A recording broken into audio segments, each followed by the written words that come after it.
Our speaker today is Dana Louise, and Dana, she'll be presenting on coming out of the cosmic closet, my personal experiences with extraterrestrials. So, Dana Louise is a wife and mother of two. She grew up in Fridley and now lives in the St. Paul neighborhood.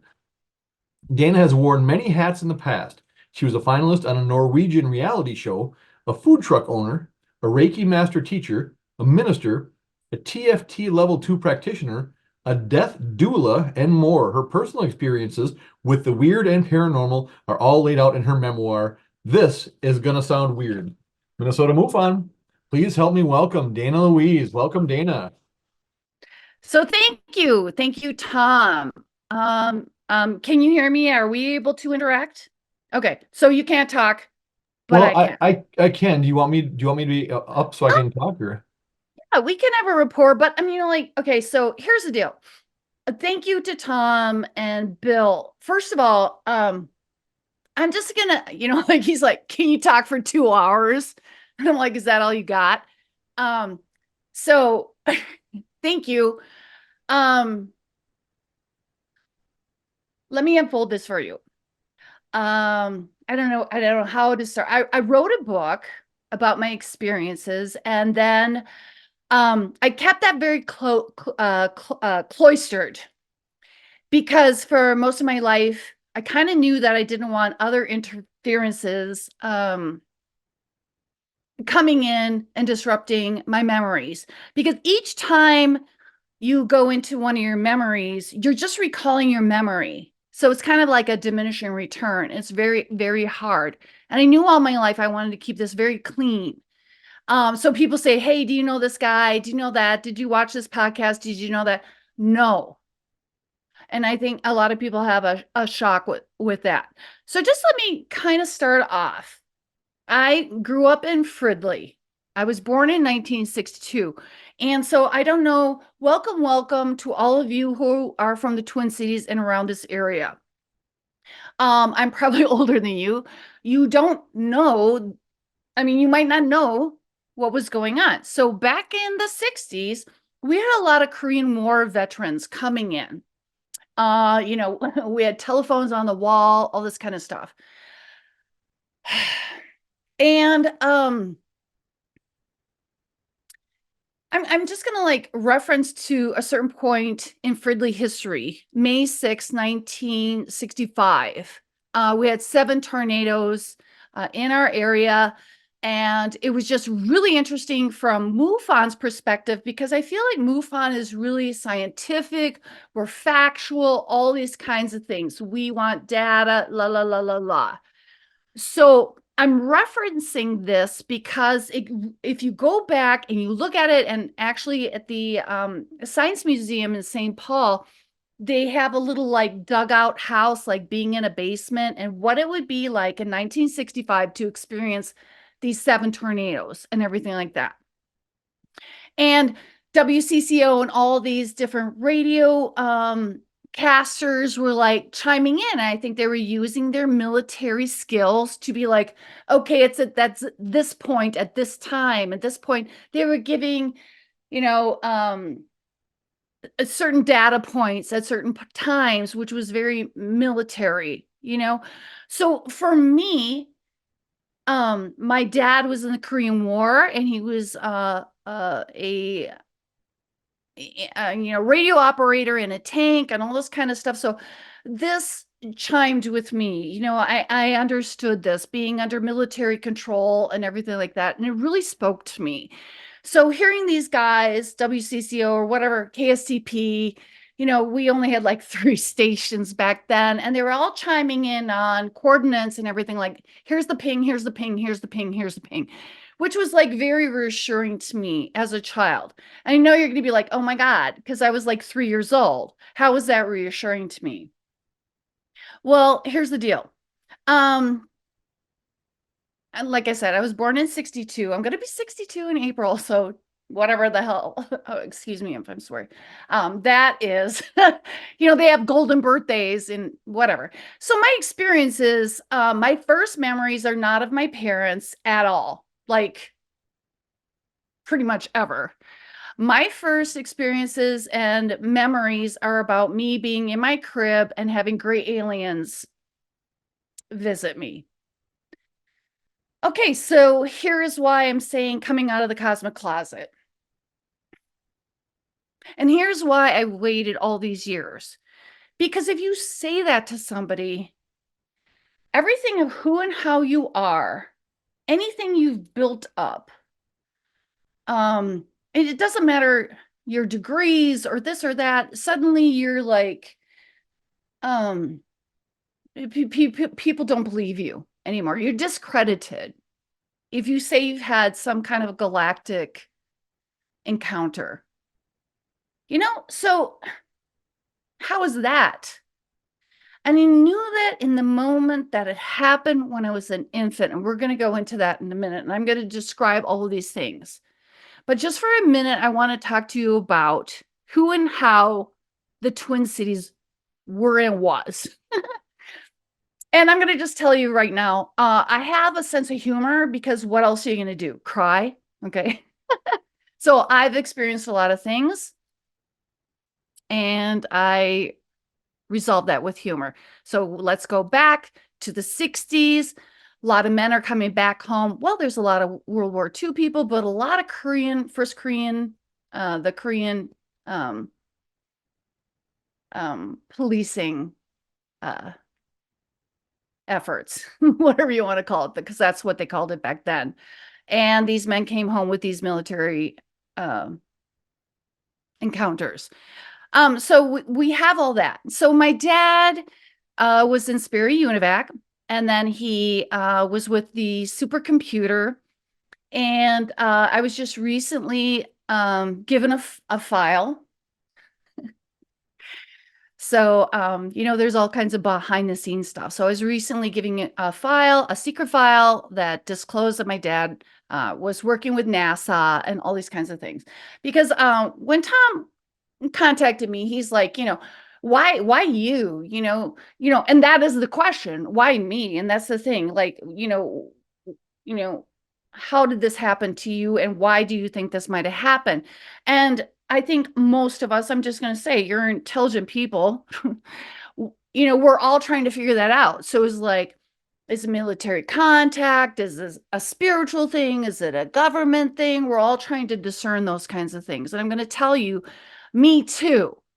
I'm going to tell you also, I had contact with the ETs up until I was the age of 10 with the Greys. And after that, a different group took on and stuff like that. So I've had firsthand contact and witnessed things, which is what differentiates me from other people. I'm a contactee. I'm an experiencee. I'm an operative. I don't even know how to describe myself.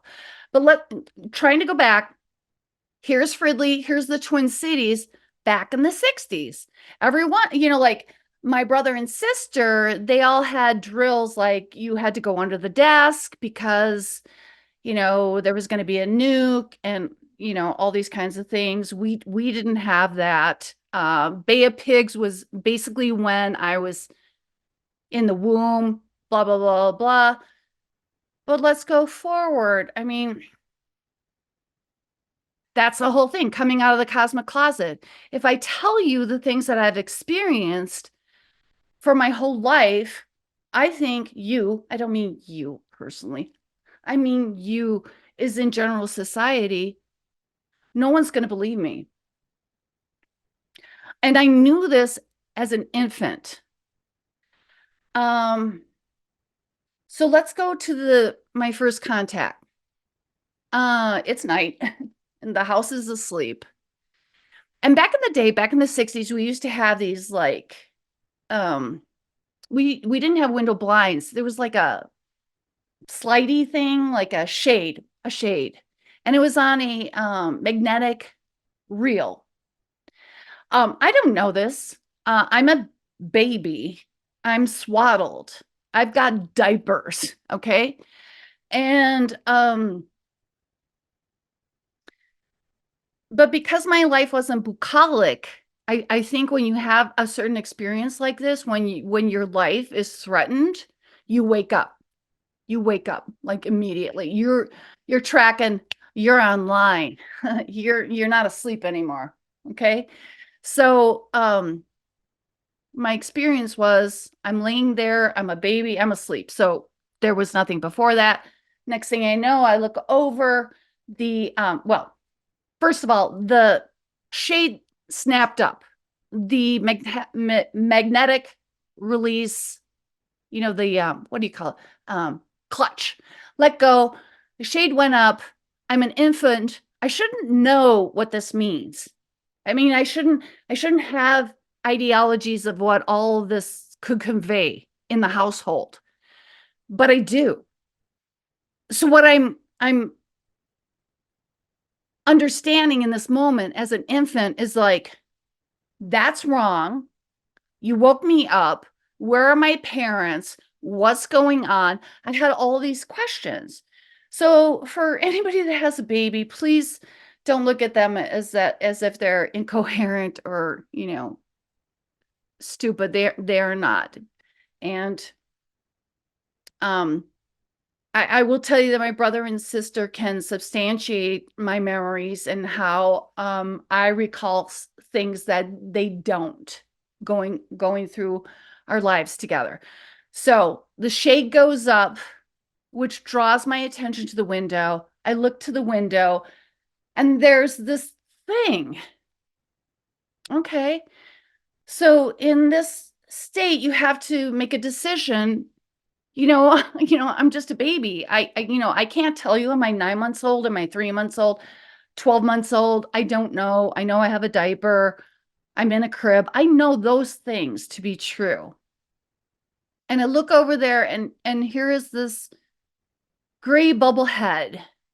That's how I can, this gray bubble head, as in my infant self, there's this gray bubble head and it's looking at me with these black eyes.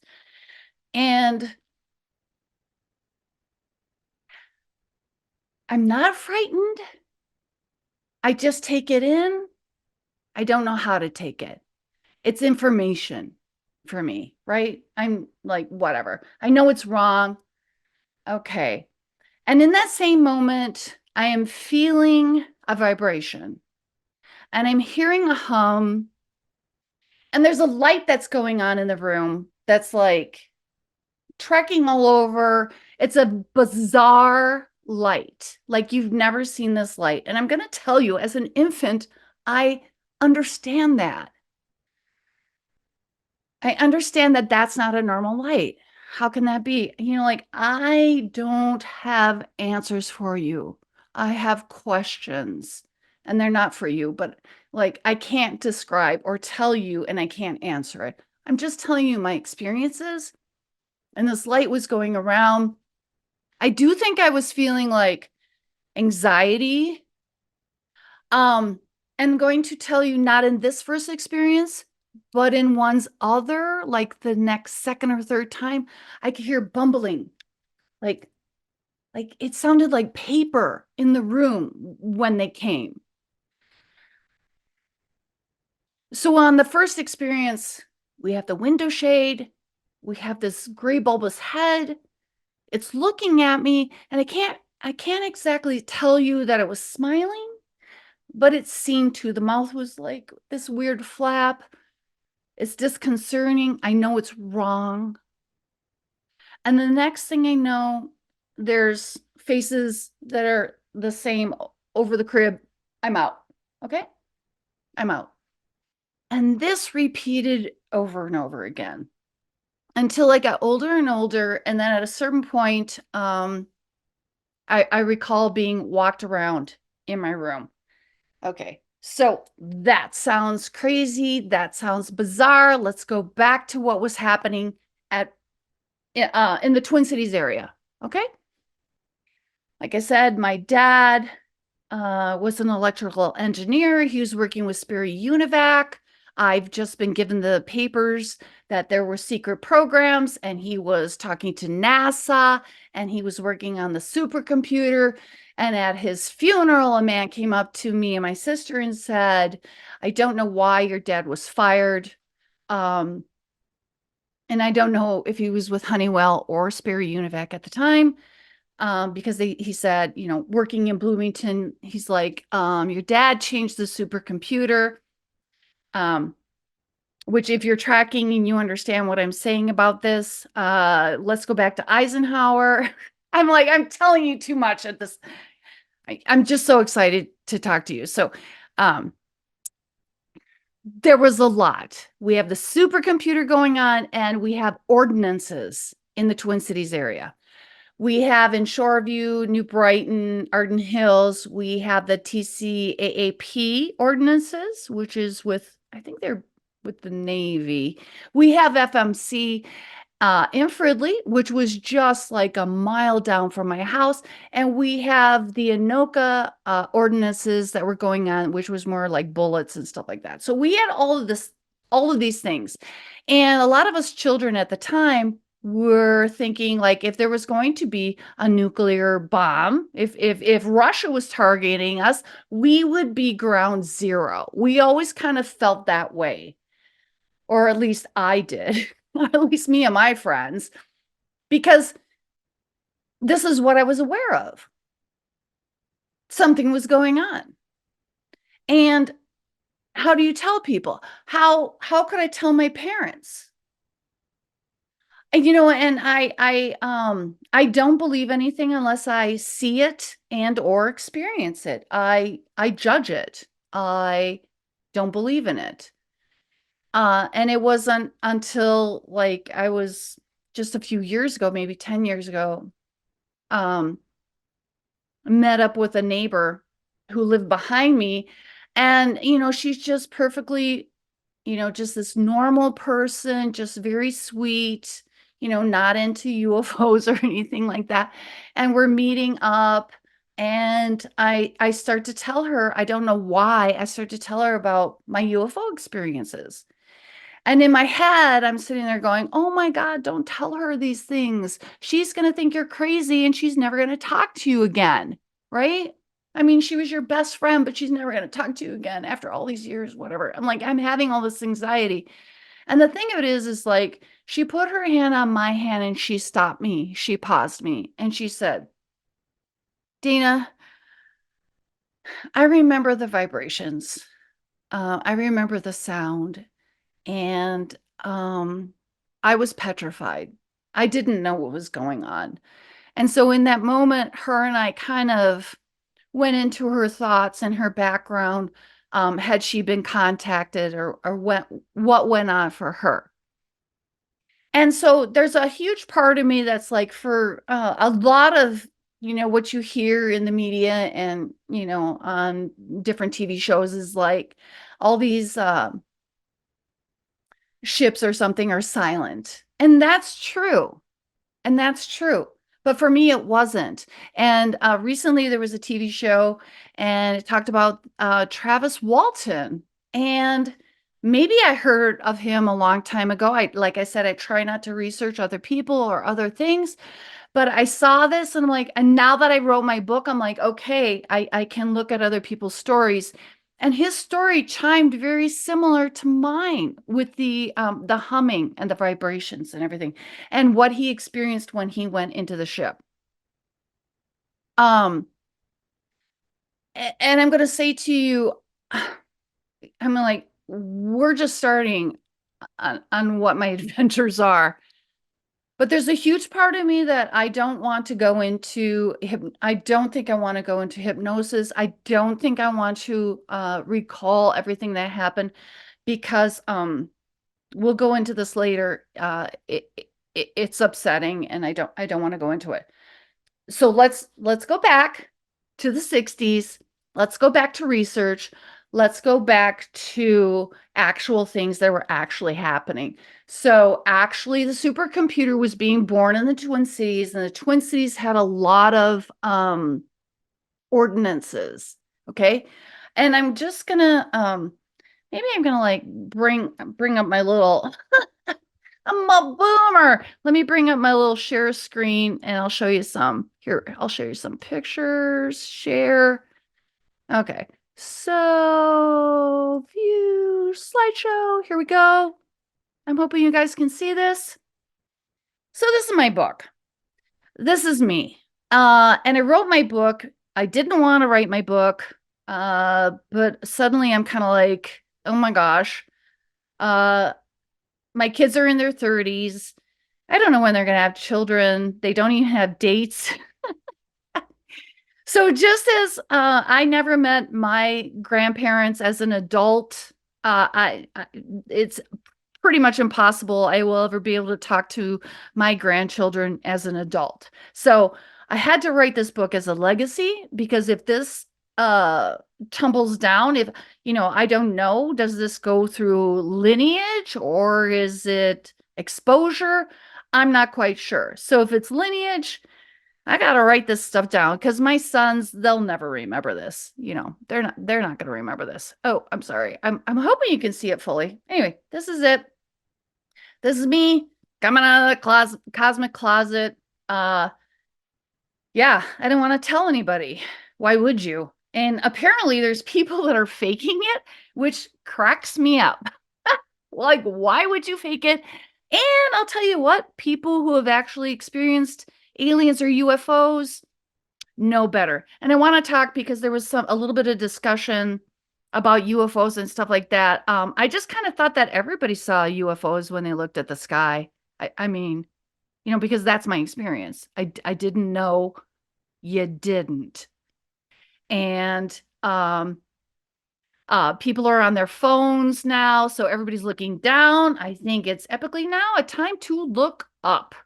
So here's me. This is me in the 70s, right after Animal House. This is my tie-dyed toga. So yeah, my junior year, hey, I'm a hippie. Okay. I've also been a food truck owner. I had gourmet mini donuts. I was on a reality show. So here's a poignant thing.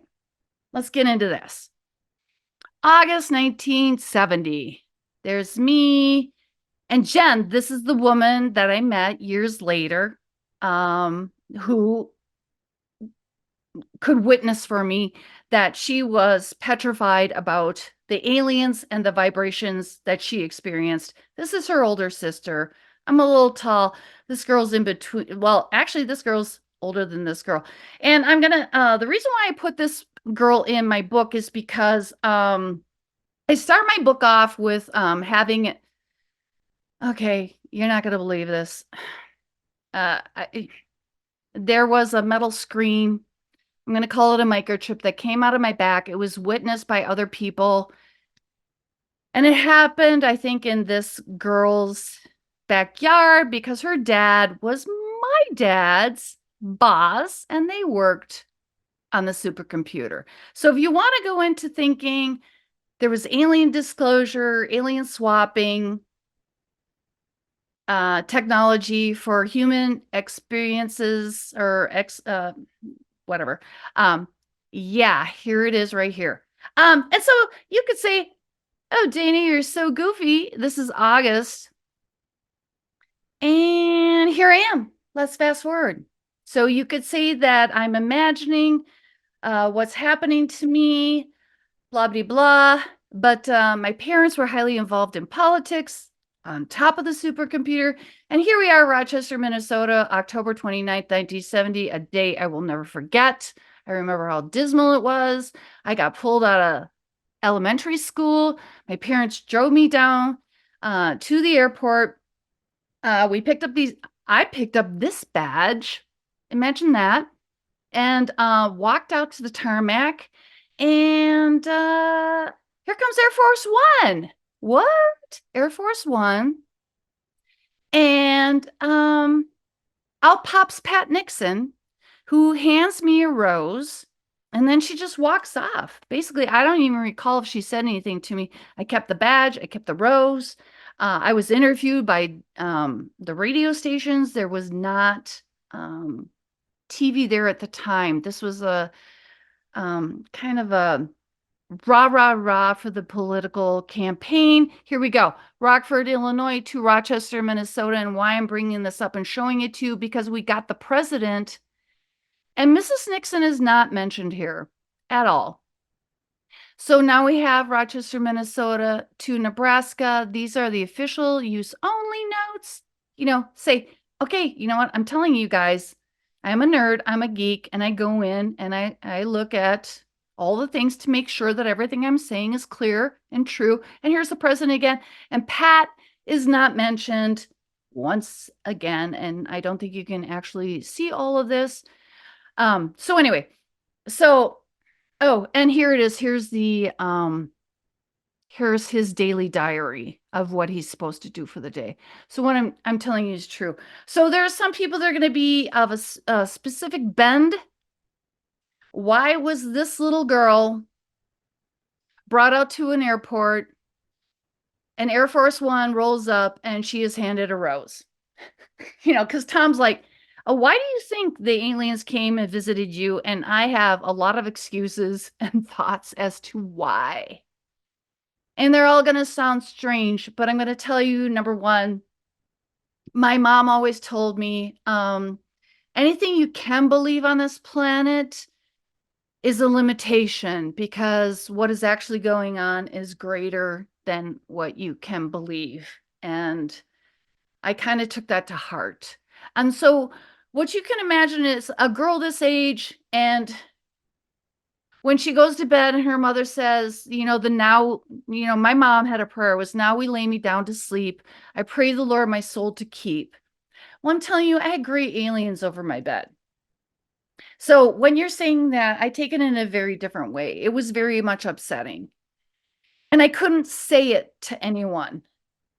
How can you say these things? It's almost, to me, I'm sorry, a form of abuse.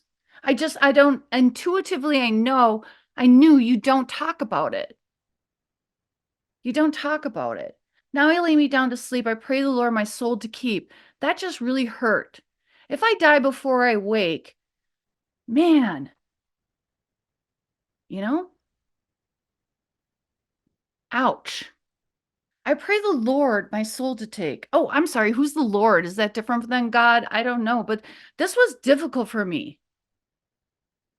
This was difficult for me. And I'm going to tell you, if you know me now and you meet me, I'm very jocular.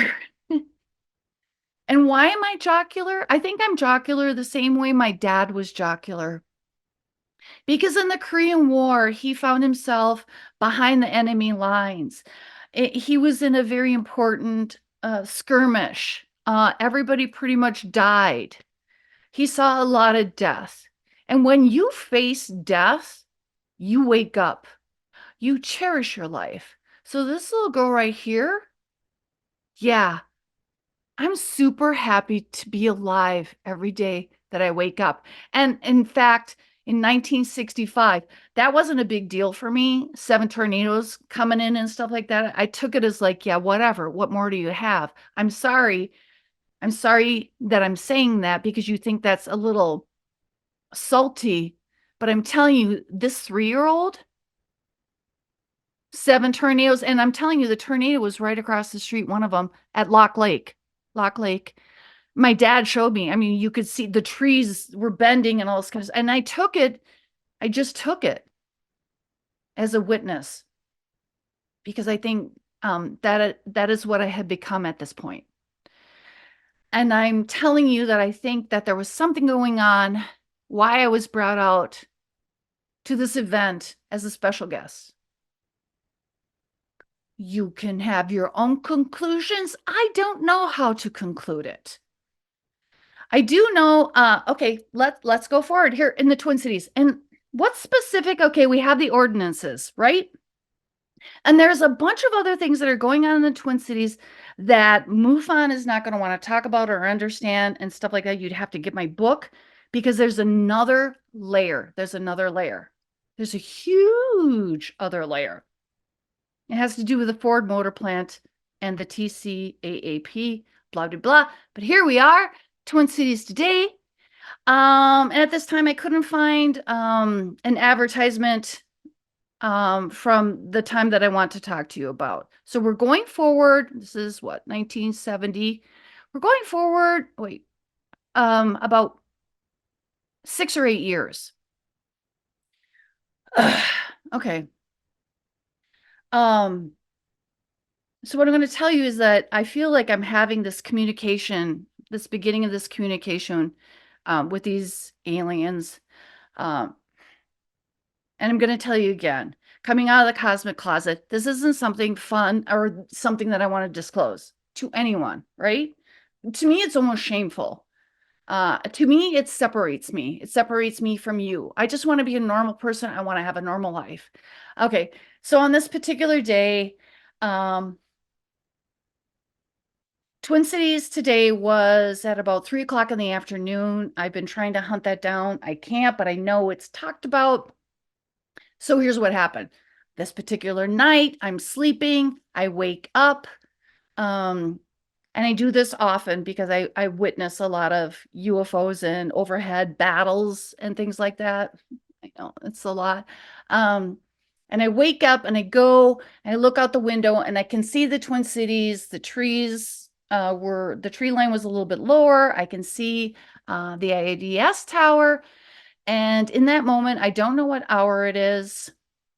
And I see a UFO flying from north to south, and to the right, which is where this UFO is going, is the Mississippi River. And number one, I'm going to have to tell you that a lot of the UFO elements run up and down the rivers. They trek the rivers. Okay. So anyway, I witnessed this and then I go back to bed. So I think that's hilarious because it's like I wasn't woken up to go to the bathroom. I didn't have to do anything, like there was no other reason. It's like I was a automaton, a robot. I just woke up, I witnessed it, and went back to bed. That was the story. For me, great. I've done this a million times. I've witnessed a lot of things. So the next day I go to school and I come home and my mom's ironing. Remember? Mom's ironing. Maybe your mom ironed sheets. My mom put them out to dry. Oh my gosh, sheets smelled so good. They put them outside. Oh, they smelled so great. But my dad, he was middle management. He was an electrical engineer and she's ironing. That's what she did. And Twin Cities Today was on, Stephen Sharon. And at the end of the show, it's kind of like Twin Cities Live. We have Twin Cities Live today with Elizabeth and everything like that. And I love them. And but at the end of Stephen Sharon, they would open up the telephone lines and they would say, oh, caller, la, la, la, and they could just breeze about whatever. Usually it was hot dish recipes or brownies or something like that. Just, blah, blah, blah, Minnesota, hot dish, whatever. But on this particular day, okay, this is 3 in the afternoon. Let's set it up. 3 in the afternoon. Who's home at 3 in the afternoon? Especially, this is 1970s. Most men are at work, right? Most people. They open up the phone line. They expect to talk about hot dish, and it's a man. So right away, that's like, whoa, it's a dude, because usually it's ladies, my pickle recipe, So it's the dude, and he goes, hey, did anybody hear about that? Or anybody see that alien spaceship last night? And I was like, what? And boop, they cut him off. Well, right in that moment, I'm kind of like, hey, didn't they have a producer that was like fielding these questions? Like, how did this guy get through? Because normally back in the day, I don't know how old you are, but the phones hung on a wall. I'm in the living room. The phone was in the kitchen. And, if you called a TV show, you talk to a producer or a director, whatever. And they'd be like, hi, who are you? What's your question? Blah, blah, blah. Before you went online, you were filtered. The fact that this man just blurted out, there was, this UFO. And I was like, yeah. I was like so excited because he was kind of like the first confirmation that I had as to with a person of what's going on. Because really, you're not going to see any aliens back in this day. Really? On TV? No. The closest we had was Quisp. Quisp cereal. Does anybody remember Quisp cereal? I think that was with Boo Berry and Frankenberry, all this kind of berry kind of baloneyism and stuff like that. But when you saw an alien, they were googly-eyed and they were green or something like that. So you never saw a real rendition and you never would get a confirmation. And I'm sorry, there wasn't really any bookstores. Where are you going to get references? There was no place for me to land. And I'm going to go into that, another side of that in a minute here. Because, like, Tom, you said I could talk for 2 hours. Anyway, so, okay. They hung up on the phone for him. Oh, next caller, please, Stephen Sharon. Oh, next caller, please. Because, they're the hosts of a Minnesota afternoon TV show. And here's the beauty part. The next caller was another dude. And he said, yeah, I saw it. Did anybody else see the military personnel following it? And I was like, booyah. And he got hung up on. Of course he did. And I'm sorry, but it was probably 3:55. And normally they probably cut to commercial break at 3:58, 30. You know what I mean? There wasn't so much commercial time, but this was an epically long commercial time. And I was like, I'm done. And I flew into the kitchen and tried to get on the phone, but the phone line was busy. And it was busy for the next couple of hours. There was no way for me to get through. And I'm a kid, so nobody's going to help me. And the next day that I came home from school, I just started calling KSTP because I wanted to say, who were those dudes? Did you get their number? Blah, blah, blah, blah, blah, blah. But at the same time, I'm like, the little voice in my head is like, they never asked for their names or number. They hung up on them. They don't care. But what I'm telling you, you guys who live around here, at KSTP, that beta tape is probably still somewhere, which just affirms my story, but it affirms their story, but it affirms what's going on. Now, as I grew older and stuff like that, talk to people that live over in Stillwater, because almost every Stillwater resident can tell you about the aliens that are going over there. And I think next month they're having a lady talking about some water stuff or something, blah, blah, whatever. But here's the deal. Wouldn't it be perfect to have a station on this planet in the water where nobody else is? Duh. Doesn't that make sense? And there's some UFO films of spaceships going in and out, blah, blah, blah, blah, blah, of water around the world. Another disclosure. What I'm gonna go back to my childhood again for a hot second, because here I am. I'm a baby. I'm experiencing these aliens. They're coming, and nobody's stopping them. I'm just taking it. So here's how it happened. As I got older, I sometimes wouldn't remember that they visited me, but I had different aspects that would go on. Like I'd pass certain electrical fields because closer to the 70s, we started to have, well, in my family, at least, we didn't have a lot of money. And my dad was so proud. I think it was like 1970, about this same time, we got a digital clock. And every time I passed the digital clock or any kind of digital anything, we had disco stuff, I would screw it up and I get blamed. And it's like, I'm not doing it, but it literally is my infrared, my infrared frequency that's going out and disrupting different technology at the time. So my dad, much to his chagrin, is like, why is my clock screwed up again? It was over, the refrigerator, and you have to like take it down and reset it. But I kind of thought that was pretty cool, and because I knew I was doing it. My sister knew I was doing it. She was 7 years older than me, and I'm kind of like, she was bigger than me. She could sit on me. She could tickle my feet. She could bully me. I had nothing. But I did have this speciality. I kind of felt like, aren't I special a little bit? She kind of like blamed, well, you just have static electricity buildup or something, and I discharge the static electricity and show her again, blah, blah, blah. So the only realm that was sanctuary for me was going to church. Yes and no, because my parents were of a Christian faith. They were Lutherans, and I just got more and more upset as the years went on, because there was the Nicene Creed that said, we believe in all things visible and invisible. And I literally took that as spiritually, and I also took it as scientifically, as a scientific quandary.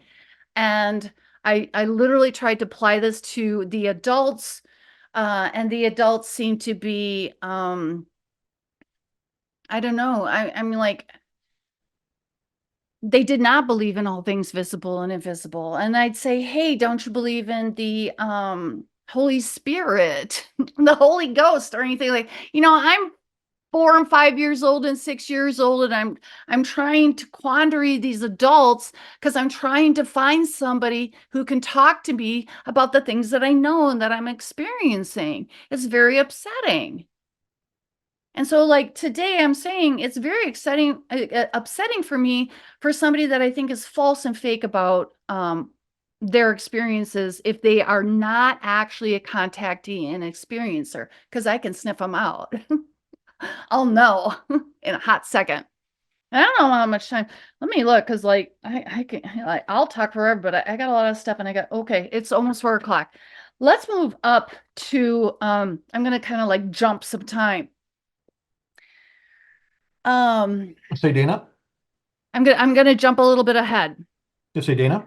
Yeah. I got someone asking about questions. Are you open to taking questions? Yeah, I'll take a question for sure. Cool. Throw a question in the chat. If you got questions, throw them in the chat and I'll pass them on to Dana. But I don't see one right now, but they'll probably be typing it in just a second. But go ahead and I'll let you know when one comes in. Okay, great. So here's the thing. I'm gonna like really fast forward. Um, I'm gonna describe the situation, and I'm gonna describe what I learned afterwards. So, fast forward, I'm married, I'm living here and all this kind of stuff. I have 2 children. I have other experiences that might pertain to a lot of this, but for MUFON's sake, we're going to talk about aliens and all that kind of stuff. So, all right. So my husband and this is a little TMI. My husband and I, we have 2 children, and we have like this house, like most houses in the Fridley, area, la la la. You usually have 3 bedrooms at one end. Like, who thought that was a great idea? Like the parents, and when your babies are little, it's great, but if you want some privacy as an adult, that's not so great. Well, thank God it's like the early 90s, and they had these little baby, walkie-talkies and stuff. So my husband and I, on a Friday or Saturday night, we'd have our time, and we'd go downstairs, we'd have a fire, we'd do some daiquiris, all this kind of thing.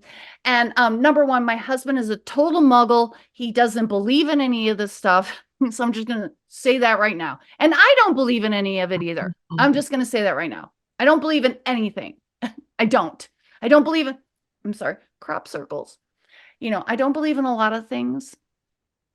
I only believe in, I don't believe, I experience, and then I know. And that's all I have to offer you. So this particular night, blah, blah, blah, another Saturday night, and we're sleeping. And I hope this makes sense to you, but after having an intimate time and our children are little, we have our clothes on, because what if there's a fire or an emergency, and I don't want my children seeing me, whatever. So we're modest. And we go to sleep, and both our heads are at the same end of the bed. All of a sudden I wake up, and my head is over the foot of the bed.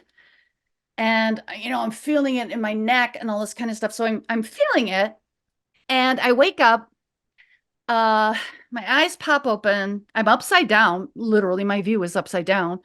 And there are these, short entities, and these short entities are waddling into the one only doorway into this room, and they're waddling, and I'm witnessing them, and I'm just like, I'm witnessing them. And one of them kind of pulls out. And I believe she was female. She felt female in a way or something. And they all look the same to me, nondescript, so I couldn't tell if there was a male or female or whatever. But I'm going to say that these entities had kind of like that floppy feet underneath, like ET would have. ET's body was more, you know, you know, uh, tighten it up. They were more square, okay, and they were sharp. Their features are very sharp, and their hands were like not really, they were flappy, and they're coming in, and this one entity kind of pulls to the side, the rest are coming through, and telepathically, because every encounter I've had, it's all telepathy, and this one telepathically says to me, "Oh, are we frightening you?" And I said yes. And in that moment, all of them shape shifted. Um, they softened. They had more round features. And I'm gonna say to you right now, because like I have so much to say, and I just kind of like at every point, and I'm sorry if I miss out on some things, and I'm sorry if I interrupt my train of thought, but I'm gonna talk to you about entities because they're real.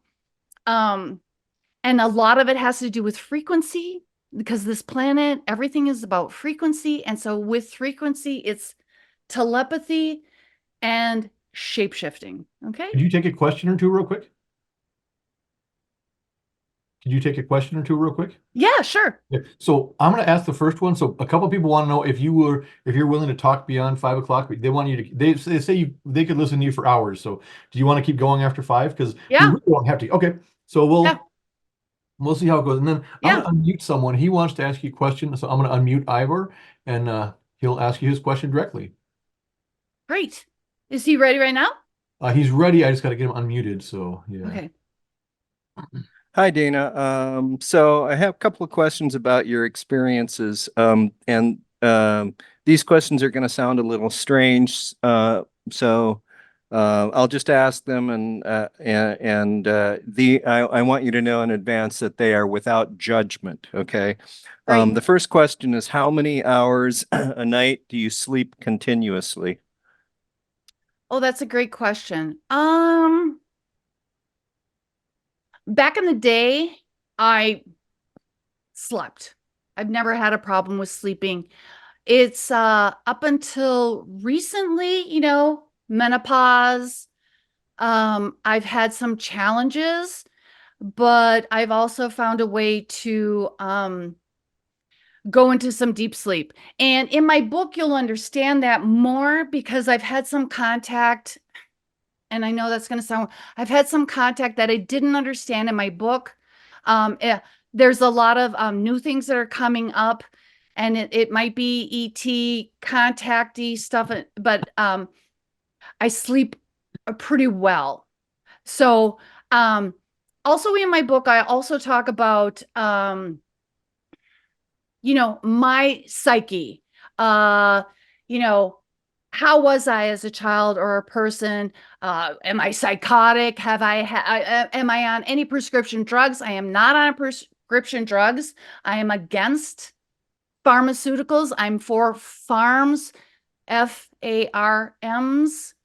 I try to keep very clean. I have also stayed away from, outside of social media and stuff like that, because I knew my story was like specific to me and I wanted to cherish it. So I hope that helps you. I try to eat clean, be clean, and I sleep very deeply. But part of that is also that I've had interactions during my dream time, very deep out of body experiences. So how many hours now do you sleep continuously? Oh, my Lanta. Sometimes I'm exhausted at like 7, 8 o'clock, and I can sleep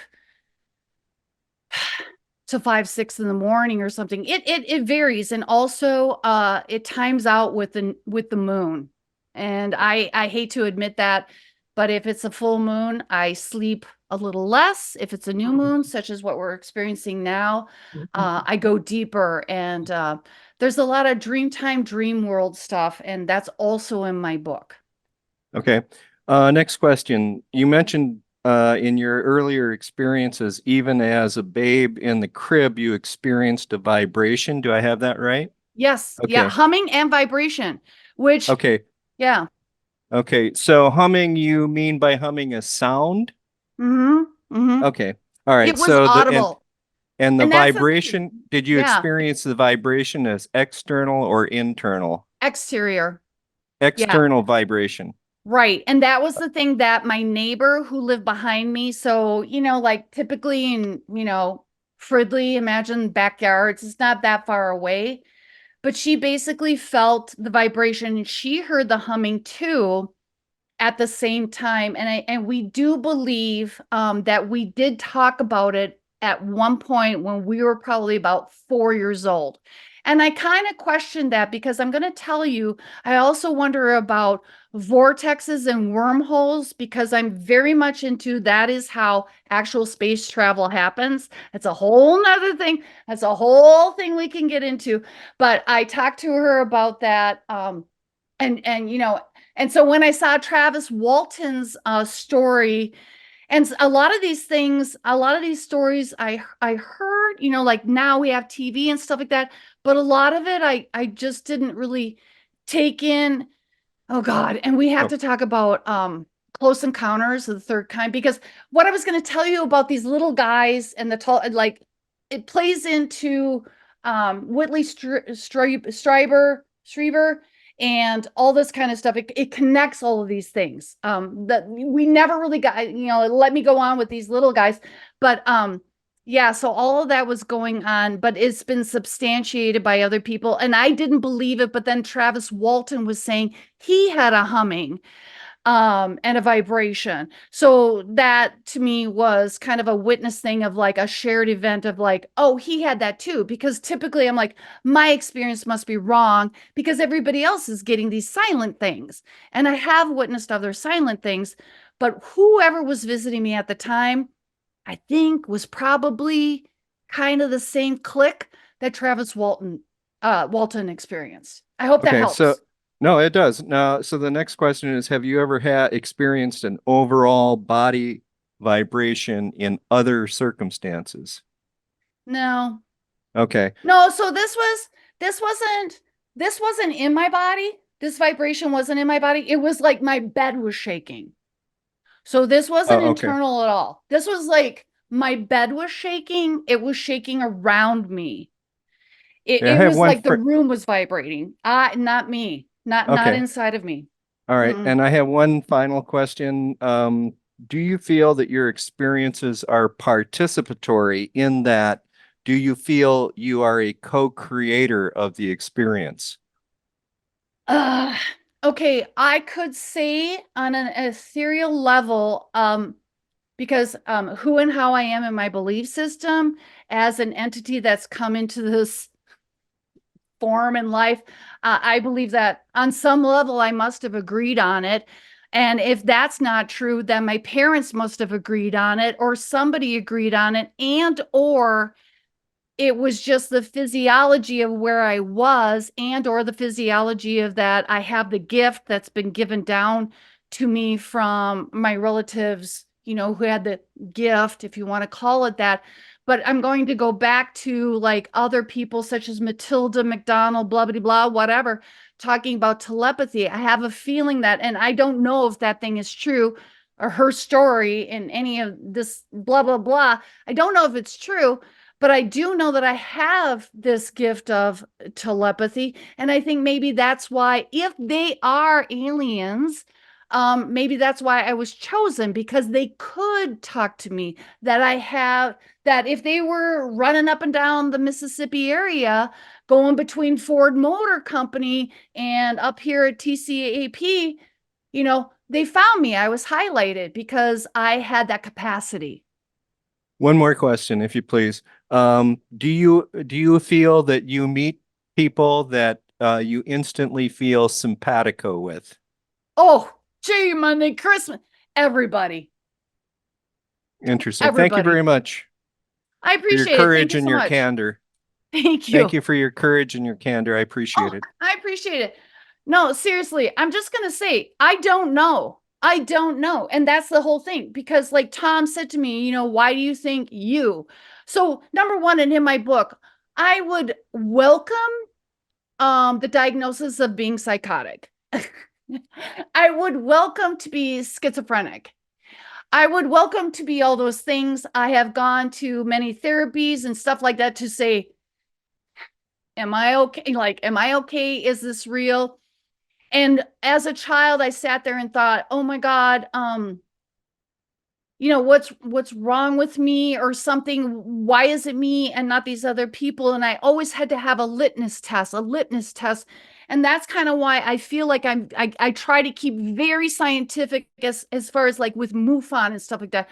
I'm only what I've experienced. I can't say about other things with other people. I want to keep it locally to me. And I just want to get back really quick. Let's go back to these little squiddy guys who transformed and they're walking in, and that's disturbing enough. Like, can you imagine like can you imagine, first of all, a person just coming into your household at night? Okay, this is what I'm talking about, coming out of the cosmic closet. Just picture yourself going to bed tonight, going to sleep, and suddenly somebody's in your bedroom. And somebody's in your bedroom and you're incapacitated somehow, whatever they did to you. And then they're doing these things to you. And what if they look really weird? And what if this happens year after year after year? Are you going to talk about that? I chose not to as a child. I mean, I kind of knew this was crazy. I had that discernment. And maybe that's why I was chosen too, because my one son, who was born on 11/11, I mean, my children are like wise. I looked at them and I'm like, holy crap, Anoli. I'm like, you're too adult for me. I'm like, wow, you are wise. But I think I might have been a wise child too, because I just kind of knew these things. I don't know why I was chosen. I have more questions than answers. And maybe it's a confluence of all these things. But seriously, the Twin Cities area is a hot spot, or it was in the 60s, because you have to think about, we had the Bay of Pigs, we had the supercomputer, we were running towards a level of really bad things on this planet. And in my book, I go into talking about Ronald Reagan and his speech, and I really, really look at the words that he said about human beings and praying and all this kind of stuff, because that was very upsetting for me. I mean, here I am as a child, and I'm listening to politics and stuff like that, because a lot of it was upsetting to me, because I took it very differently. I took it very specifically. I took it very globally. I took it very galactically. It's very upsetting. Can you tell? It's just very upsetting. Thank you all for listening. It just is very upsetting. So here we are. I'm going to go back to that moment in time. I'm laying in bed and these things are coming in and they shapeshift. And I have a whole nother chapter on shapeshifting. And a lot of what I wrote in this book, I wrote it and I wrote it as it was and as it is. But now that I've put it in that book, there's another level of what it all means and where we go from there. Okay. So here we are. These little guys are coming in. And I look up and I look over my feet. And there's this entity. And well, first of all, I don't see it. I see this it almost looked like it was smaller, like the dental thing, like when you went to the dentist, the dental light, and it kind of had that iridescence, like a shell, like albacore, whatever. It was a little bit bigger. So that was kind of disconcerting, because I hadn't been in a, surgical, what is a little bit bigger, so I would say it was about this big. Okay. And so if I'm laying here, it was there and it was that big. And out Well, from when you underneath. when you say it's this big, you're still sharing your screen, so we can't see that. Oh, okay. I'm sorry. Boop, boop. I'm sorry. Can I get out of that? Stop share. You should be able to. Okay. Yay. Oh, I'm sorry. Blah, blah, blah. Because I'm being all active with you guys. So anyway, I'd say it was about this big. So it's this big over my feet, blah, blah, blah. and out comes this face and it's smiling at me. And I'm going to tell you, number one, this is the first time ever, ever, ever, and any of you ever, this entity had a black Speedo. It was like, so his hips were about this big, so the Speedo was about that big, and smiling. And it's skinny. The arms were probably about this big around, and it's like, coming at me, and it's coming on top of me. And okay, so up until this point, I was looking at the guys coming in, my head's over the bed at the foot. I kind of try to like move, and I can see my husband, and he's out, typical. And I'm like, holy shit. And I can see, and then there's this thing, and I really tried to get my head up because I'm at the point in my life where I'm really trying to fight this whole, frozen stuff. And this thing comes out, and I can see the Speedo and all this stuff. And, I go blank. All right. So for me, so much of my life is like the next day, like nothing happened, blah, blah, blah. And I'm gonna like, back in the day when I was a little child, it'd be like, there was a voice that said, just remember, try to remember. But every time I tried to remember, and it was a fight, it was like a balloon string. Like I couldn't remember. And then something would say, remember.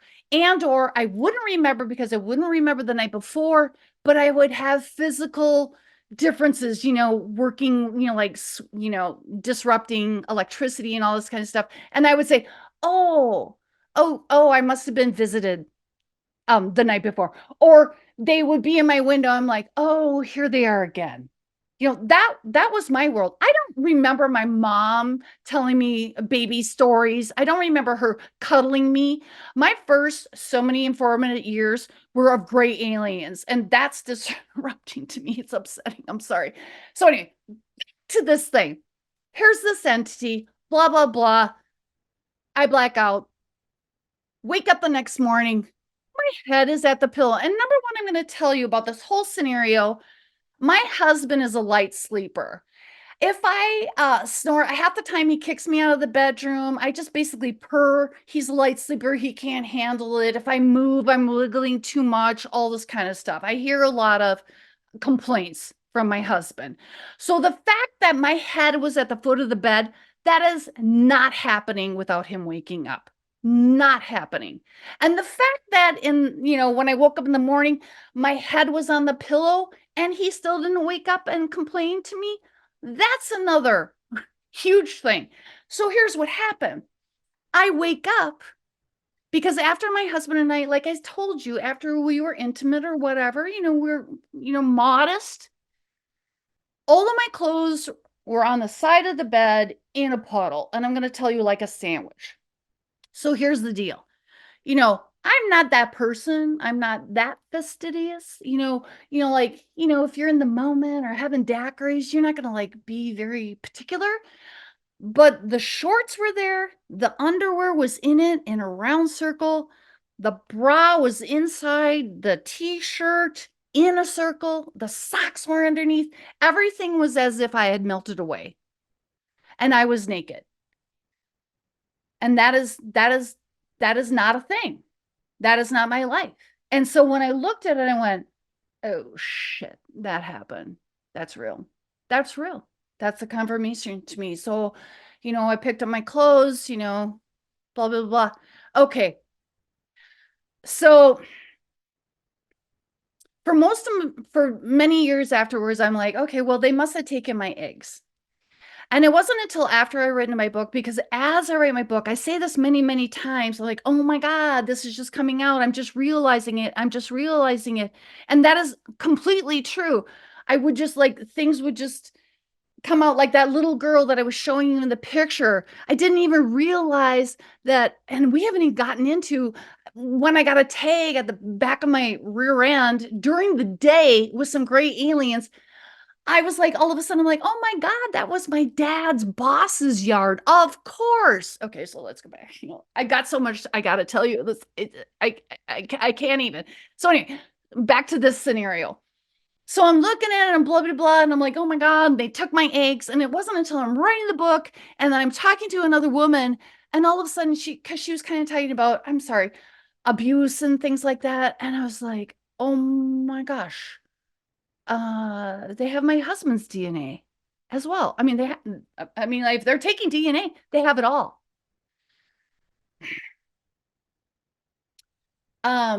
So for me, I'm going to tell you, I'm coming out of the cosmic closet, and this is almost going to make me cry. What are they doing with that? What is happening with that? Because if the government knows about this, or somebody knows about it, or something like that, like number one, I kind of joke about it in the book. I would have liked some cocktails and maybe a steak dinner or something like that first, maybe ask me or something, because right away my mind, I read Dune. I don't know if all you read Dune. I was a little upset that the books ended, the guy died. Sorry. But I love Dune, all these kinds of things. And I'm kind of like, you have my DNA. What are you doing with it? And today it's even more crazy because I'm like, are you using it for organs? Are you cloning them? What's going on? Because my mind goes large and it goes galactic. So I really have, I'm a little upset with that. Fast forward, I'm still writing the book. And, I'm a little benign. I'm a little slow to click on some stuff. Okay. I just am going to admit it. You know, um, he's going to be, oh, that's a clearing. And any of you who do spiritual work, that's a clearing. So I'm watching Close Encounters for like the millionth time, even more than Harry Potter. I'm watching Close Encounters, and I'm pretty much finished with the book, and I'm watching it. And it's like with new eyes. I mean, I've seen that movie for a million billion times. And here comes the bay door. And I'm going to tell you, I've been at that bay door. I've had out of body experiences. I read about it in the book. There's a lot that's going on. But anyway, I'm like, oh, crap, there's the bay door. And, all these, people come out, the humans, from World War II. And the government's like, hey, George, welcome back. Welcome back, Margaret, all this kind of stuff, la, la, la. And then what happens?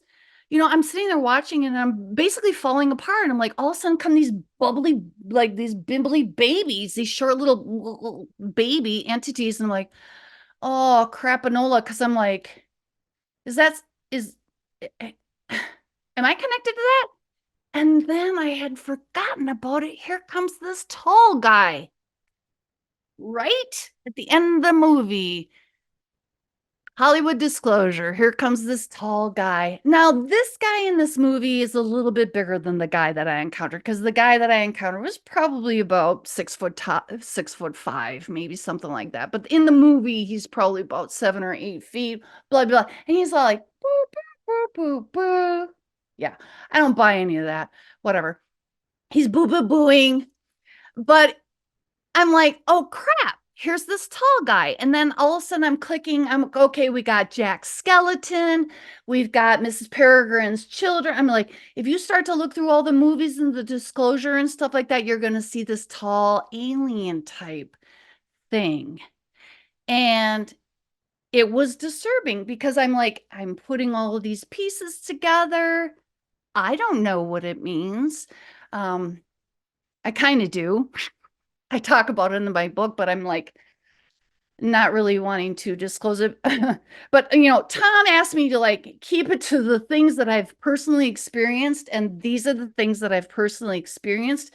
I wouldn't say that I met these aliens. I've never seen a description or a picture. I saw something close to these little, I call them Sigmund sea monsters. I dug into like this thing about pictures of aliens, and I dug because I'm like, I've never seen a picture of these guys. Never, never, never, never, never, never. I'm digging, digging, digging. And this woman had, there was somebody that had a picture, a sketch. And I reached out to her. I'm like, hey, and she used to be from the Twin Cities area, and she's got like her own big thing. I'm like, hey, I've never, like that's the first time I've seen a description or a picture of this alien before. And she goes, yeah, why? What's up? And I'm like, well, I saw them. And she goes, in like a hot minute, she was interviewing me.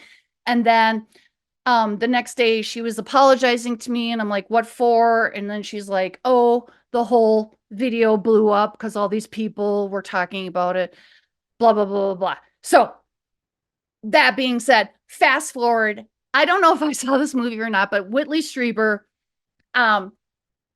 there's like Ancient Aliens TV show, or there's all these alien TV shows. So this was in like the last 2 months. There was one of these alien shows, and they were talking about Whitley Strieber, who I'm connected to in a way. I'll talk about it in a minute. So anyway, but they were showing kind of like his movie. He had a movie, and I might have seen it, but like I have this disconnect. I basically have a disconnect. I don't want to, So if I saw it, I don't remember. But in the movie, there was a scene where there was these short plug people and a tall, skinny guy. Now, the short plug people that were being described in the show were kind of like chubby, fat, roundy, more like trolls or something like that. But you know what? For me, they shapeshifted. They went from spiky teeth to round to help me so that I wasn't afraid. And maybe this is how they shapeshifted and showed up for Whitley. And in the moment when he saw these guys and they had these cloaks, mine did not have cloaks. Okay. He saw cloaks. That's his first time maybe seeing clothing on an alien. I only saw the black Speedo. But in his description of this movie on this TV show that I saw, was a tall alien as well, the tall, skinny guy. So, like, here's the thing. I have all these questions for everybody, all of you, like, is this something? I don't know. And, that's the thing. I don't have answers. I have more and more questions. And how many people have seen these short little guys and then the tall, skinny guy who must be controlling them or something like that? But so for me, it's like I experience it, and then outside in my 3D world, I start to see it. And I don't think there's any connection. I just think that these things are real. I've experienced it. They're showing it, if that makes sense. Sorry, that's just like a big letting that one go. Yeah. So, I mean, coming out of the cosmic closet, would you want to tell this to people? I mean, I don't talk about this at all with my husband. He's not read the book. He just basically doesn't even know what the title is. I'm like, you don't want to know. My kids know because my kids have experienced some things. My neighbor down the end of the block, did I talk about the microchip that came out of my neck? She witnessed it. Yeah. No, I don't want to talk about it. That's why I've waited till I'm 62 years old. I don't want to talk about it. But all of a sudden I'm like, well, if you've had all these things happen and you don't tell anybody about it and you don't share your information, that's bad on me. And in my world, how I come from, that's evil on me if I don't share with other people what's happened to me. I've kept it because I wanted to be a normal person in society. I wanted to be a mom. I wanted to be a wife. I just wanted to be normal. But and again, I'll just say I'm very jocular. If you know me, I bring a lot of love and light because I feel like I've faced reality, and it's not easy. So anybody else have questions? I would love to hear them. Oh, hi. I don't know if I can hear. Yep, I've got a question here. Oh, there you She's go. asking you, well, she says, thank you for telling your story. Can you tell us when your last contact was, and was it recently, or have your contacts slowed down? Great question. On point. And I talk about this in my book. Well, I think I'm a dried up old prune. And I think that's what happens. I think after I went through menopause, and I'm going to tell you, I'm going to say this right now. It's just not alien experiences. I've had other supernatural experiences. I've had, like I've told you about vortexes and things like that. I kind of feel like I've done my servitude. And once I've gone through menopause, and seeing now my sleep is more disrupted, but I'm getting more I think more wisdom things. I'm not seeing so much, boy, this is a big subject. I'm not seeing so much of the Star Wars that are going on, but I think the Star Wars are not going on as much. But I will tell you about the alien tech that comes over through the portals. I'm going to tell you really quick before we go. The portals are opened up through frequency, which is why the didgeridoo and throat singing, those people were trying to open up the vortexes, which were in the ancient society, because they heard the humming and the vibrations. And so the people of those cultures tried to recreate those to call in the gods. And so, but I think I'm a dried up old prune. They got my eggs. What more do they need? I've done my service. But for me now, I think my service is just to alert others and tell them. But I'm going to say there's not this thing that was going on. I think a lot of the alien interactions and contacts and the UFOs, it's like it's calm. There's a difference. There's a difference. It's not as much. It was very much more explosive, but we had bad pigs, we had the Soviets, we had a lot of boiling with atomic things going on. I think we were being witnessed to make sure that we didn't blow ourselves up, because I'm going to tell you, I don't care what alien is, what life form it is, and I'm going to tell you that the aliens have been here since long before us. Duh. They don't want us to blow ourselves up, because we are a pariah on this planet, the human species, and we're kind of stupid, and they're trying to like make sure that we don't do something stupid. If that makes sense. Yeah, I'll throw this out there because I think it was Sherry Wild who spoke to us. I think it was, but I could be wrong. Might not have been Sherry, but we had a speaker speak to us, and she was saying that she was told, because she was a regular contactee, regular abductee, ran in her family. She challenged them on one of her abductions, and she said, "Well, why are you doing this to me? What's going on?" And they told her, "You agreed to this before you were born." Right. And her daughter was being abducted too, and her Right. daughter told them that she wanted them to stop, and they did. But she Right. didn't tell them to stop, and it continued. So I was wondering what your thoughts were on that. Do you think you agreed to Right. something before you were born? Right. And I said that I said that very quickly. Sometimes I talk very fast, but I did say that earlier on, that it could have been my dad's contract, but I do believe that when we come into this field as entities. Okay, so hang on a minute. Oh, big disclosure. Man, I don't want to talk about this. I'm gonna put this in a really general term, because this is gonna brush up a lot around a lot of people, because a lot of people talk about reincarnation. So there's been something that I've been working with, and I kind of feel that there's a lot of us on a soul level, that we are immortal souls, that humans, we have a bio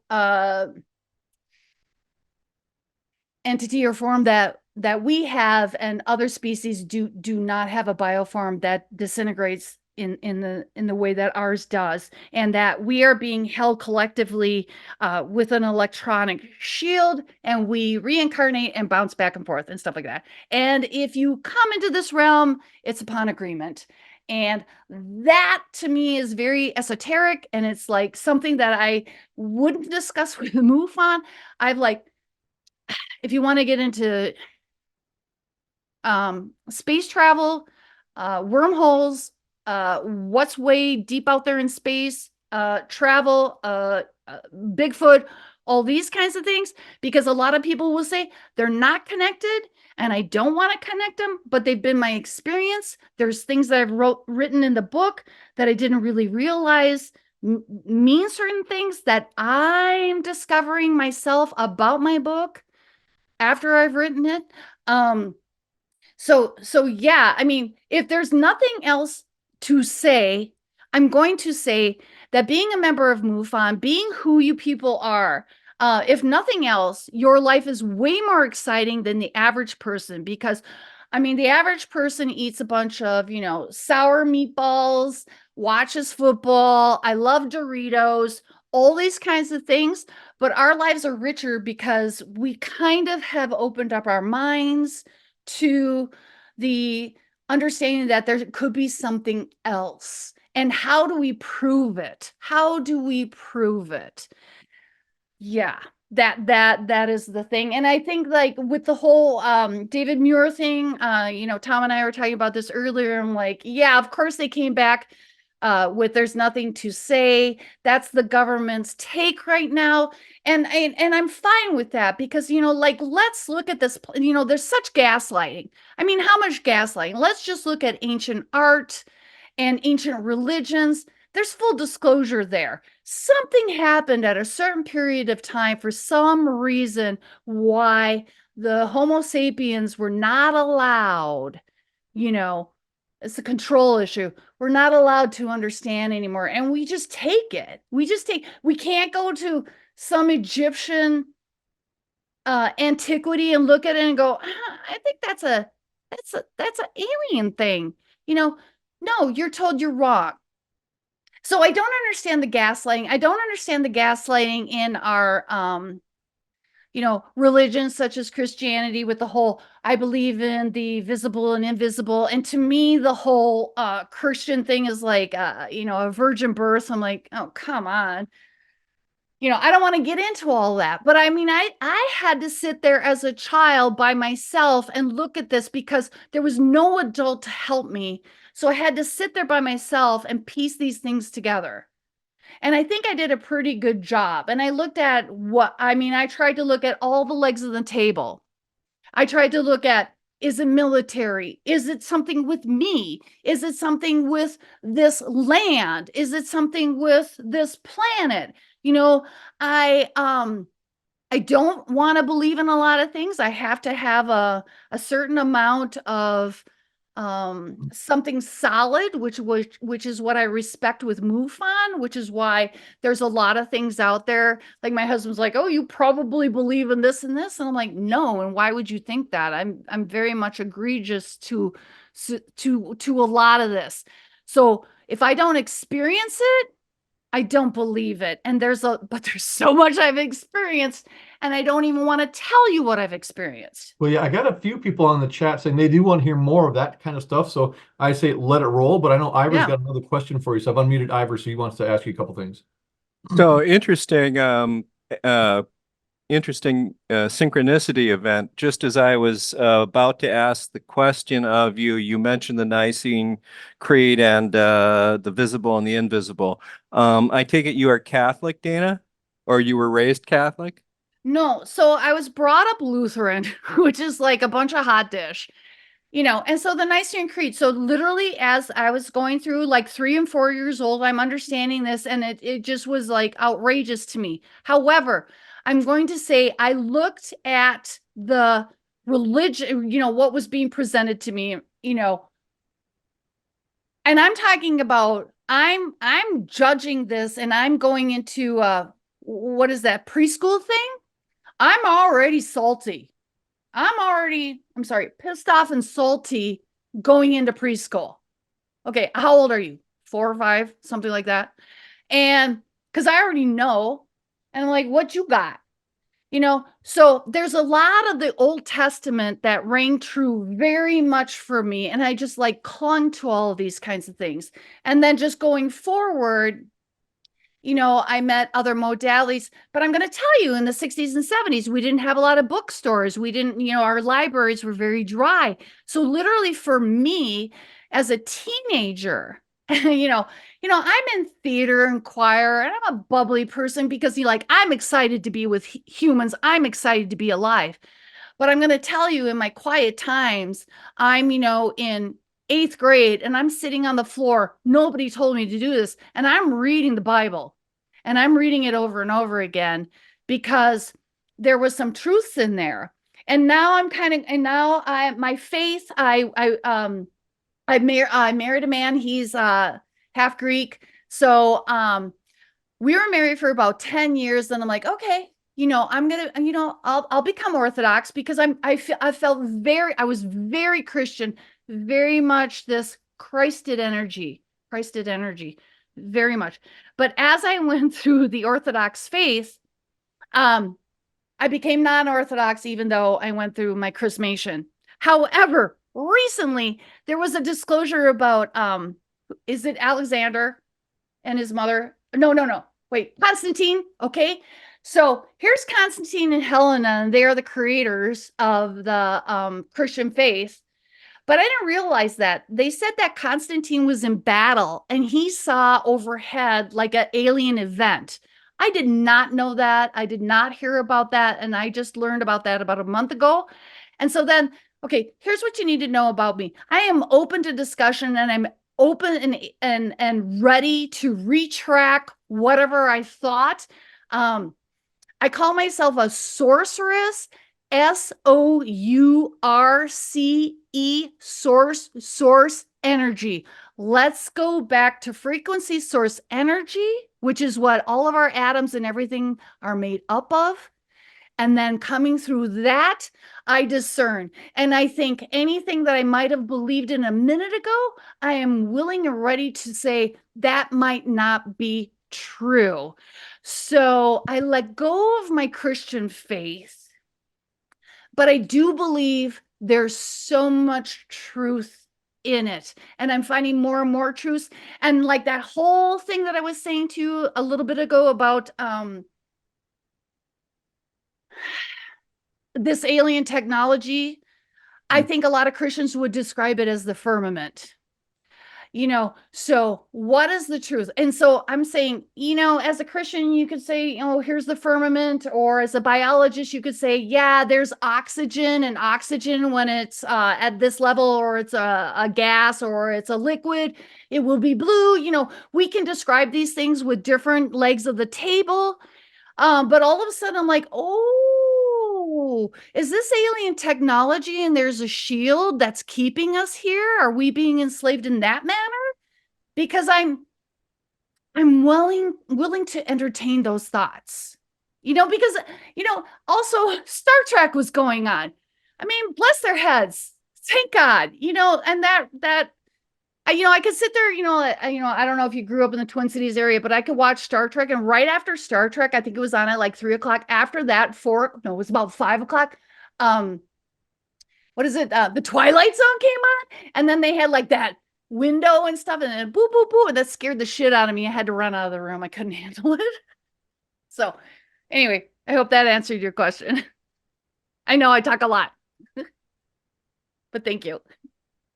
Yeah, we got some people really giving you kudos. They love your speaking style. They loved your book. They love your writing style. And a question that they threw in there was, do you believe the government is involved beyond just covering up alien existence? Okay. So here's the deal. Oh, yeah. I gotta share a screen again. Oh, this is so hilarious. You're gonna love this one. I'm gonna share a screen. Boop. Hang on. Oh gosh, where is it? Share. Hang on. Let me see if I can show it. Oh, here we go. I don't know if you can see the whole thing. Okay, here we got Space Force. Here we got the signing of Space Force. Hilarious. Look, you can't see these other people. Okay, we got I don't know if you can see my cursor, but we got Pence over here. He's throwing down the horns. We got Trump, like for the first time, kind of kerfluffled. We got this guy, and we got I'm sorry. We got what I'm gonna call the Anunnaki. Which of course they're gonna be right there for the Space Force thing. So here's the deal. Here's where I come from. Remember, I talked about source energy, and I'm gonna give the Bible, and I also give kudos hugely to the Hindus, the Hindu religion. There's so many ancient religions. You just got to look at them. I mean, like, it's all about disclosure and stuff like that. So, all of these people say, and God, there was this whole thing. There was this, this Matilda O'Donnell McElroy and stuff like, this planet is, I don't know how old it is. goes back billions of years. I don't know. What we're experiencing is just a breath in a minute. It's just really, really new. Do I believe in my book I write about Eisenhower, and it probably started with who's before Eisenhower? What's his butt? Truman, whatever. I think, this is back right leading up to the time of when I was born, I do believe there might have been an alien disclosure. We have Laura Eisenhower who talks about some of this stuff, and missing time, moments and everything like that. So what I believe is that there might have been some disclosure. They might have brought the leaders in. They might have talked to them. But here's why. Because it keeps the peace. Okay? It keeps the peace. And I want the peace. I don't give a rat's patootie if the Anunnaki or the Dracos or whoever are here or this or that or the other thing. That's nefarious. That you could say is fairyland. I don't care. What I care about is keeping the peace right now, because here's the deal. Once you pour Mr. Bubbles into the bath, there's no putting it back into the bottle. Once that genie comes out, we're not going back. And I feel like, I'm sorry, but I feel like there's a lot of disclosure because we're being groomed. We're being groomed to be like, here's the deal. Here's the deal. Because I watch all these shows. I'm like, this is true. This is not true. This is, blah, blah, blah, based on my experiences. But let me tell you, after the whole COVID thing, I'm going to tell you this. I love toilet paper. I like having toilet paper. I like having Doritos. I like having some wine and meeting my friends. And let me tell you, if they disclose the scrub, because I'm going to tell you, I personally feel there are aliens and they are in control of the government and always have been long before the humans. But the grays and stuff like that's scrub. That's just like, and all these people, they entertain this thought, kind of like entertaining zombies. Oh, I'm going to get into something right now. Like entertaining zombies and stuff like that. And we can all think about it and we can think that that's fun. And I get that because we live in a Netflix generation and stuff like that. And like, I'm eating my popcorn and isn't that fun? And that's great for like a week. But after that, don't you want your toilet paper? Because guess what? George isn't showing up to work at Charmin anymore, and Margaret isn't making Doritos anymore, and I have a hard time with that. So I kind of like how things are. I kind of like the copacetic things. Is there some rotten stuff that's going on underneath? Yeah, there is, but isn't that true with every regime? Oh my God. Yeah, and I got a request and then a question that kind of ties into what you're saying. So the request is, please talk more about frequency and shape shifting when appropriate. But the question that kind of ties into this is, why do you think the aliens interact with people like you and not with national leaders like our president and members of Congress, etc.? Right.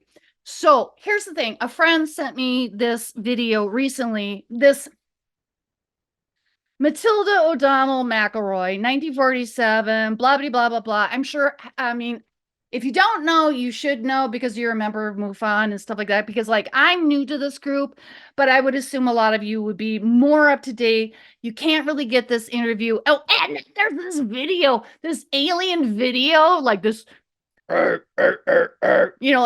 that is so much baloneyism. That's hilarious. I just love it. So, but this Matilda stuff, there's some truth bombs. Well, go back to your question again. How did you state it? Yeah, and I want to so there's another question that came in afterwards. Tell a little bit about the scrub if possible. But the question was, why do you think the aliens interact with people like you and not with national leaders like our president and members of Congress? Right. Okay. So number one, they do interact with our government officials. And also in my book, I will talk about like presidents, not the last couple of them, but back in the day, after about 90 days, you would see a president's hair go white. Okay. Go back look at it, look at it, look at it, and they would go white. And I think that was from when the disclosure would happen to them. A lot of them just, they're just normal people. They had no idea. And shock will make you go white. Actually, please go and look at it. Every president, after about 90 days, after they've had their indoctrination, they go white. I do believe they're being exposed to, hey, here's the deal. And you have to follow what we're saying. Okay, let's go into like, there's this thing called the white hats and stuff. And everybody's like, and I've dealt with the white hats. I deal with the white hats. I work with the white hats, all this kind of stuff, blah, blah, blah, blah, blah. And everybody's like, why aren't the white hats helping us? The white hats work galactically. They don't give a rat's patootie about what's really going on this planet other than protecting it and stuff like that. So frequency, frequency, frequency, frequency. That is my jam. That's my thing. That's why I'm a source. Let's start from the point and the ray. What happens after that? So everything is frequency. Our bodies are frequency. This is all, you can say scientifically, an illusion, anything that is solid. Let me make this point. As far as healing or prayer or any of these kinds of things or thought forms, wavelengths, it is also illegal in the United States to use sound as a weapon. So if it's illegal to use sound as a weapon, then couldn't sound be used to heal, which says to me, they know something about frequency and vibration, right? Right. And isn't that splitting the atom? Isn't that what the large collider is about? They know what's going on and they're working with it and they're trying to open up a vortex and, okay. So number one, I'm going to tell you this right now. Putting yourself in a tin can and, whatever, that's not how it happens. And so the disclosure is back to frequency. It's through wormholes and vortexes. And that's how, so you see all these little scrub, little like Corbin, whatever his name is, blah, blah, blah, Jeremy Corbin. You see all these little scouts, you see these little drones. But a little drone isn't going to come here from a million miles away. It had to come on a mothership. And do you think that mothership is really going to go through all of that wear and tear on its body and stuff like that? Or could the disclosure be a little bit more like Dune or Star Trek, and we're folding time and space? Because I'm going to tell you, I have worked on things in frequency in my own of folding time and space. It's a whole nother thing. But as a child, I always thought science is going to prove religion. And science today is proving religion. And frequency is the religion. And atoms and all these kinds of things, if you go back to the basics, if you go back into science, if you go back to all this stuff, you can see how these things can happen.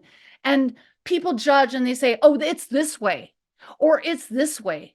And I'm here to tell you, it's all the ways. As my mother told me, whatever we can imagine, we can't even imagine what God imagines. It's just fantastical. So while I am limited in what I've been exposed to, all I can tell you is what I know, and what I've experienced. And in my book, I go into larger details on other realms and everything. And because I believe us as humans, we need to know what's going on. And once you kind of get a grasp of that, once you get out of like just work a day every day and all you care about is sports and Doritos, we go to the theater and we think, oh my God, wouldn't it be fantastic? This whole Star Wars thing. Dude, we're living it. We're living it. And once you accept yourself into that community, once you broaden yourself that you are an alien on this planet, galactically, that your body is made up of frequency, it's wonderful. It's amazing. It's everything you wanted, everything every scientist ever wanted. When you're sitting there hoping and wishing to find the truth of something. My God, science is finding it. Any other questions? Did you want to talk more about shape-shifting or the scrubs? The whole concept? Yeah. Okay. So, this Matilda and stuff like that, and I don't know this Matilda O'Donnell McElroy, 1947, blah, blah, blah. And her interview, I don't know. It's probably fake, but there are some truths in there I pinged with. And the whole shape-shifting, and that goes to frequency. That also goes to Native American things. Okay. A lot of our indigenous groups understood shape-shifting. They saw it, they knew it, it was common. It's our society that doesn't know and or trust it. There are exercises if you want to experience what shape-shifting is or holograms are. I write about them in my book. They are a little dangerous. But they are real, and you can experience them, and you can experience how you can interact with this subatomic level. And I think in the Native American tradition, they feel that the shapeshifters use our frequency and energy to shapeshift for themselves, like how we see them. I'm not quite sure. I would say that their bodies and how their makeup is, we live on a more 3D, solid, dense environment. They work on a more energy level, higher level, which is also how they can travel differently. They don't need as much as we do.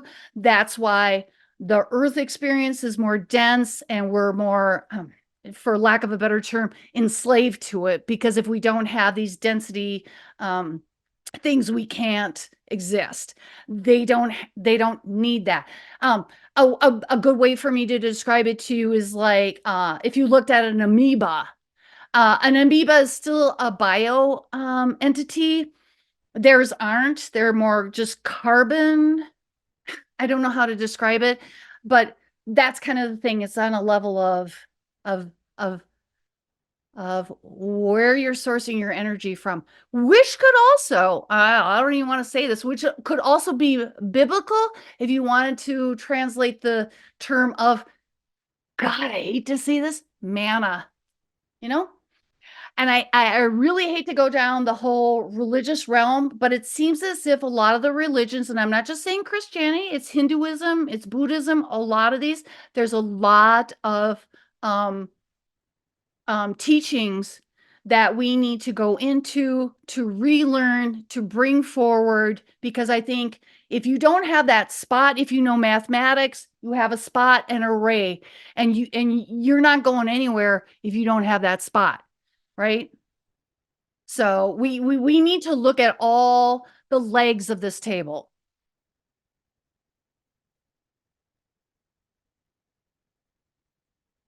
Okay.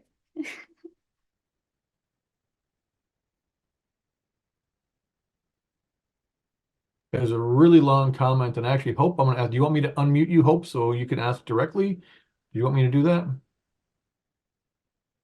Just give a thumbs up to your comment if you want me to do that.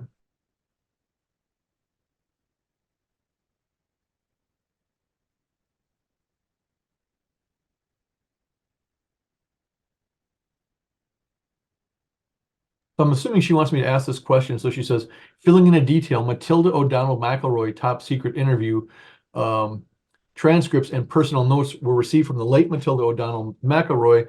And here sounds like she bottom lined it. In your opinion, how and why did humankind forget so much? Oh, okay. Well, and it goes into what she talks about, because okay, let's go into this firmament thing. Christians call it a firmament. I'm not sure. There's just something going on at that level. But in her in those transcripts, they talk about that the Greys were one, there were the domain or something like that, and then there's the old empire. So the old empire, whatever, doesn't it sound a little bit like Star Wars?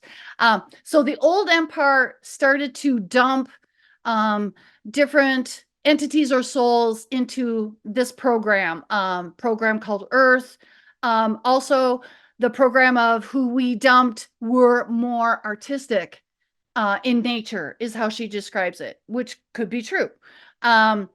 So they were dumping, and so then we recycle, we hit the firmament, we go to the light, we think there is, so many of my dear friends, we're all trying to like break out of the reincarnation element, which was a part of Christianity until the Nicene Council. The Nicene Council took out reincarnation because they didn't want you to know about it, is the way I look at it. So there's this reincarnation, which makes us enslaved souls. And so when we bounce up, go to the light, you're zapped, as described by Matilda. Matilda says you're zapped, you're wiped clean, you reincarnate, you're given a bioform, and you're back on Earth. And what I'm going to say the difference is that us versus them, the beauty of us is that we can manifest. We are able to, with our thought, word, and deed, you think it, and then, you imply it, and then it's you speak it, and then it's a deed. That's why we're kind of dangerous, because we're able to manifest things, which means that we're able to manipulate things, which is where if you're out there, let's just go crazy and just say, if you're an entity and you're out there and you're able to zoom around and you're able to control your craft with your brain and you're very artistic and stuff, you're dangerous. You're a good pilot. So let's get rid of those people. So how do we do them? If you're an immortal soul, you can't kill an immortal soul, but you can enslave them. And so we've been dumbed down and we're stuck on this 3D realm. So we're kind of imprisoned, if that makes any sense. And I know it sounds crazy.